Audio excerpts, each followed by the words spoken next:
to my channel Legal Amplifier. Hope you guys are doing well.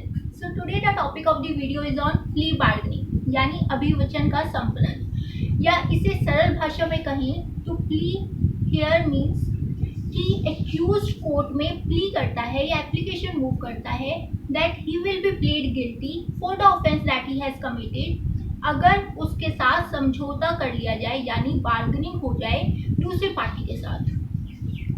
ये क्यों होता है? ताकि इतनी लंबी प्रोसीडिंग्स चलती हैं कोर्ट में, टाइम वेस्ट दोनों पार्टीज का होता है, हरासमेंट होती है। इससे बेटर है कि पहले ही समझौता हो जाए, कॉम्प्रोमाइज हो जाए दोनों पार्टीज के बीच में। So accused in this case application move करता है कोर्ट में, प्ली करता है that he will be plead guilty for the offence that he has committed, अगर उसके साथ बार्गेनिंग हो जाए या समझौता हो जाए दूसरी पार्टी के साथ। So this is about the plea bargaining. So plea bargaining is situated under chapter 21A of CRPC। So 21A जो है पहले नहीं था CRPC में, it is added by way of an amendment 2005। So 2005 के तहत ये इंसर्ट किया गया है CRPC में, and section 265A to 265L deal करता है प्ली बार्गेनिंग का CRPC में। So we don't have to go into a detail कि प्ली बार्गेनिंग के क्या क्या केसेस हैं for the prelims and for the mains point of view. The plea bargaining section 265A to 265L is sufficient enough जो bare act में दिया गया है। एंड सो अगर हम बेसिक कंसेप्ट इसका समझें तो लेट्स टेक एन एग्जांपल। अगर एक्यूज्ड प्ली करता है, अगर उसके खिलाफ कोई FIR दर्ज की गई है and accused before the trial in the court plea लगाता है, एप्लीकेशन मूव करता है मजिस्ट्रेट के सामने that he will be plead guilty for the offense that he has committed, अगर उसके साथ समझौता हो जाए दूसरी पार्टी के साथ। सो अगर कोर्ट को लगता है that the application is voluntarily means कोई उसके ऊपर दबाव नहीं डाला गया कि वो एप्लीकेशन मूव करे, सो कोर्ट क्या करती है, एक मीटिंग बिठाती है दोनों पार्टीज की सो दैट समझौता हो जाए। If it works then court अपनी जजमेंट दे देती है according to that, and whatever the statement is given by the accused in this case वो कहीं और यूज नहीं हो सकती, ना ही एडमिशन के थ्रू, ना ही क्रॉस एग्जामिनेशन में कि इसने ये कहा था इस केस में, सो दैट इसे गिल्टी प्रूव किया जाए। या जो भी प्ली बार्गेनिंग की जो भी स्टेटमेंट एक्यूज ने कही गई है वो सिर्फ प्ली बार्गेनिंग में ही यूज होगी और कहीं यूज नहीं हो सकती। सो कोर्ट अपनी जजमेंट सुनाती है and whatever will be the decision of the court that will be final and it will not be an appealable, अपील नहीं हो सकती उस जजमेंट की। So this is about the plea bargaining. So ये बेसिक सा कंसेप्ट है। Now let's begin with our sections, that is section 265A to 265L। So या तो आप अपनी नोटबुक या फिर पेन के थ्रू नोट डाउन करते जाइए कि क्या क्या सेक्शंस बता रहा है, या अपने बेयर एक्ट आपके पास होने चाहिए so that it would be easier for you for the better understanding. Otherwise it is very difficult to grasp every section on the spot. So section 265A क्या कहता है? 265A बेसिकली कहता है कि एप्लीकेशन अगर मूव की है accused ने, सो वो कौन कौन से केसेस पर लगेगी। सारे केसेस पर प्ली बार्गेनिंग एप्लीकेबल नहीं होता। So where the offence is deal with the death और लाइफ इम्प्रिजमेंट और द पनिशमेंट एक्सीडिंग 7 years, अगर 7 साल से ज़्यादा अगर पनिशमेंट है देन उन केसेस में प्ली बार्गेनिंग एप्लीकेबल नहीं होगा। So plea bargaining will be applicable on the cases where the punishment is less than 7 years. 7 साल से अगर पनिशमेंट कम है उन्हीं केसेस में प्ली बार्गेनिंग एप्लीकेबल होगा, अदरवाइज वो एप्लीकेबल नहीं होगा। Now second condition, Second condition is where the offense is deal with the socio-economic conditions, means डोरी प्रोहिबिशन एक्ट है अगर कोई, उसमें कोई केस फॉल कर रहा है, या फिर कोई ट्रैफिक एक्ट है, आर्मी एक्ट है, नेवी एक्ट है, एयरफोर्स एक्ट है, ये इन सब एक्ट में प्ली बार्गेनिंग की एप्लीकेशन एप्लीकेबल नहीं होगी। एंड कौन कौन से ऐसे एक्ट है वो कौन बताता है, वो अप्रूव करता है सेंट्रल गवर्नमेंट। सो ये सारे आपके जितने भी एक्ट्स हैं जो एप्लीकेबल नहीं होंगे प्ली बार्गेनिंग के, वो आपके बेयर एक्ट में प्रोवाइड किए गए हैं। Now third condition is women can not plea for the plea bargaining. Women application move नहीं कर सकती प्ली बार्गेनिंग में, even she falls under the punishment is less than 7 years। अगर पनिशमेंट 7 साल से कम है, उस ऑफेंस में वो फॉल कर रही है, स्टिल वो एप्लीकेशन मूव नहीं कर सकती for the plea bargaining. Now fourth condition is childrens. अगर चिल्ड्रन 14 साल से कम उम्र का है, देन वो प्ली बार्गेनिंग की एप्लीकेशन मूव नहीं कर सकता, right. So these are the 4 conditions where the person cannot move for the plea bargaining. Now कौन कौन सी कंडीशन है? First is where the punishment is more than 7 years। in that case the person cannot file an application for the plea bargaining. Second is where the offense is deals with the socio-economic condition। socio-economic condition से अगर कोई भी offense deal कर रहा है, उन cases में plea bargaining applicable नहीं होगी। थर्ड कौन सा केस है कि where the woman cannot file an application for the plea bargaining, and the fourth is where the children is his or her age is less than 14 years, then they cannot file a case for the plea bargaining, right। so 265A ये बताता है कि कहाँ कहाँ applicable होगी application plea bargaining की और कहाँ कहाँ एप्लीकेबल नहीं होगी। नाउ 265B कहता है कि अगर एक्यूज ने एप्लीकेशन मूव कर दी प्ली बार्गेनिंग की, तो वो एप्लीकेशन में क्या क्या लिखेगा। He will say about the brief description about the case.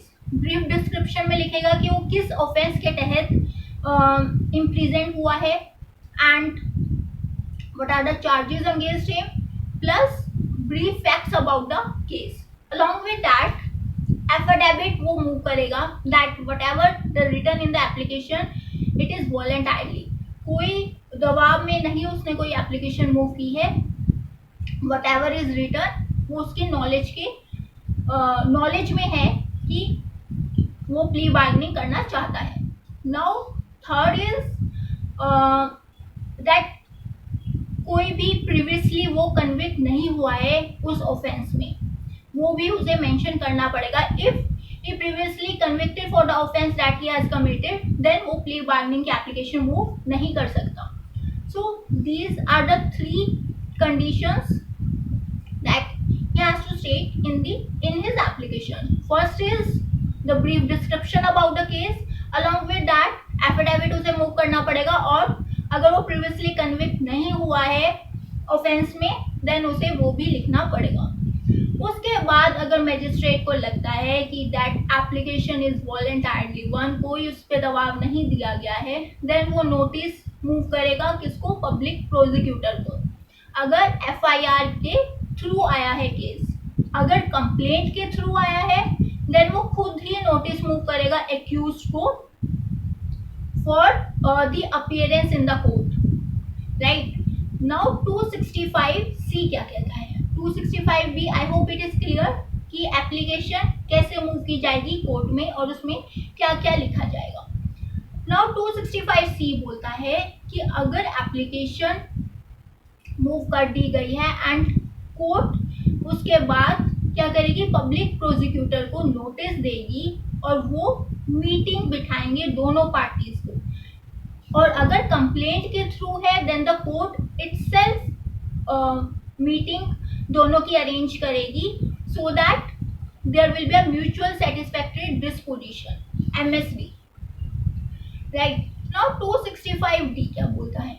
D बोलता है कि अगर दोनों पार्टीज के बीच में समझौता नहीं होता है, if the meeting doesn't work, then report, final report court prepare कर लेगी एंड वो सेम कंडीशन जैसे 265B में एप्लीकेशन मूव की थी, सेम कंडीशन पे पहुंच जाएगी एज इफ कोई प्ली बार्गेनिंग की एप्लीकेशन मूव करी ही नहीं है.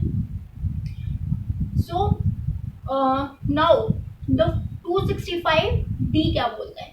ई क्या बोलता है? ई ये बोलता है कि अगर that meeting works, if that meeting works, then court क्या करेगी? रिपोर्ट प्रिपेयर करेगी and it will be signed by the presiding officer along with the parties. कि जो भी डिसीजन हुआ है उसके तहत court half of the minimum punishment सुना देगी एक्यूज को for the offence that he has committed, अगर वो सेक्शन 360 में फॉल करता होगा. तो अगर उसका गुड कंडक्ट है ओनली देन कोर्ट क्या half of the minimum punishment सुनाएगी, otherwise it will be 1/4 of the punishment that he has committed an offence. Otherwise अगर वो 360 में फॉल नहीं करता है देन 1/4 ऑफ द पनिशमेंट, अगर वो फॉल कर रहा है 360 में than half of the minimum punishment for the offence that he has committed.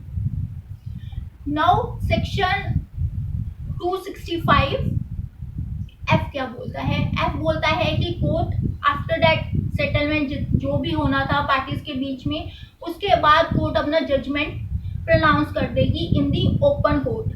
Open court में जजमेंट प्रोनाउंस करेगी. एंड 265G बोलता है कि जो भी डिसीजन कोर्ट ने सुनाया है that will be final, it will not be an appealable. Means क्यों अपीलेबल नहीं होगा? क्योंकि ये कॉम्प्रोमाइज बेसिस पे डिसीजन सुनाया गया है. But there is a condition, कहाँ कहाँ अपील हो सकता है? अंडर आर्टिकल 136 के तहत ये जो भी डिसीजन है वो अपील में जा सकता है. 136 is talks about special leave petition. अगर बहुत ही ग्रेव इनजस्टिस हुआ है पार्टी को, then the party can move to the Supreme Court under article 136. Now second is that article 226 and 227 के तहत रिट पिटीशन के तहत भी पार्टीज मूव कर सकती हैं in the High Court for the judgement. अगर वो जजमेंट उनके अगेंस्ट लगती है then only there are 2 conditions जहां अपील हो सकती है under article 136 and the second is article 226 and 227. Otherwise it will not be an appealable one. Whatever will be the decision of the court that will be final. So 265H क्या बोलता है? 265H बोलता है कि power of the court. So here the power of the court is to grant the bail. Bail भी grant कर सकती है या फिर अगर बेल नहीं ग्रांट करनी है एक्यूज्ड को देन वो ट्रायल भी स्टार्ट कर सकती है. मीन्स अगर कोर्ट को लगता है कि what ever will be the जो भी एप्लीकेशन उसने मूव की है एक्यूज ने, इट इज़ नॉट वॉलेंटायरली, देन वो ट्रायल भी स्टार्ट कर सकती है और एप्लीकेशन को डिसमिस भी कर सकती है. Then the third condition is dispose of the case को ही डिस्पोज ऑफ कर सकती है. So these are the power of the court. Either court bail grant कर सकती है एक्यूज को ड्यूरिंग द प्रोसीडिंग्स, मीटिंग्स जितनी भी हो रही हैं उसके बीच में. The second is dispose of the case and the third is trial भी स्टार्ट कर सकती है.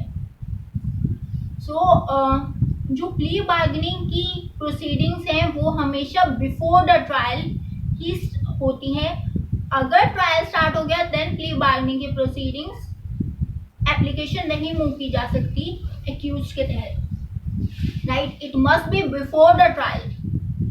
नाउ 265I क्या बोलता है? 265I बोलता है कि जो भी प्रोविजंस प्ली बार्गेनिंग के हैं it must be as per the sections 428 of CRPC. So 428 of CRPC कहता है कि it helps in determining the period of detention.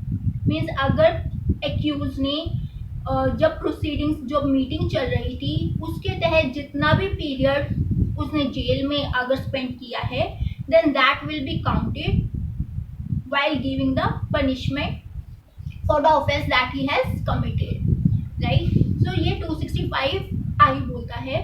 Then 265J बोलता है कि अगर जो भी प्रोविजंस है प्ली बार्गेनिंग के, अगर वो इनकंसिस्टेंट है with the provisions of the CRPC, then the provisions of the plea bargaining will prevail over the provisions of the CRPC. So plea bargaining के जो भी प्रोविजंस है वो प्रिवेल करेंगे over the provisions of the CRPC.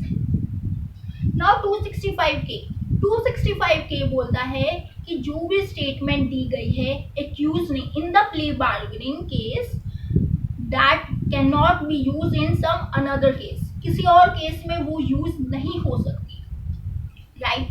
Now 265L क्या बोलता है? 265L बोलता है कि अगर चाइल्ड की जो भी डेफिनेशन या फिर जुवेनाइल की डेफिनेशन जीजी एक्ट यानी जुवेनाइल जस्टिस एक्ट में दी गई है, वो चाइल्ड प्ली बार्गेनिंग की एप्लीकेशन मूव नहीं कर सकता, right? So here the child's age must not be below the age of the 14 years. अगर उसकी 14 साल से कम उम्र है, then he can not plea for the application for the plea bargaining, right? So I hope it is clear about the plea bargaining. It is added by way of 2005 amendment. Generally prelims में यही आता है कि कौन कौन इसको application move कर सकता है, कहाँ किस अमेंडमेंट के थ्रू ये ऐड हुआ है, कौन से चैप्टर से ये डील करता है, कौन कौन से सेक्शन इसमें डील करते हैं. जनरली यही आता है मेन इसमें important. So section 265A to 265L deals with the plea bargaining and chapter 21A deals with of the CRPC deals with plea bargaining, and it is added by way of 2005 amendment. So I hope it is clear about the plea bargaining. So if you guys have any doubt regarding plea bargaining, please comment it in the comment box and subscribe it and share it as much as you can. Thank you so much.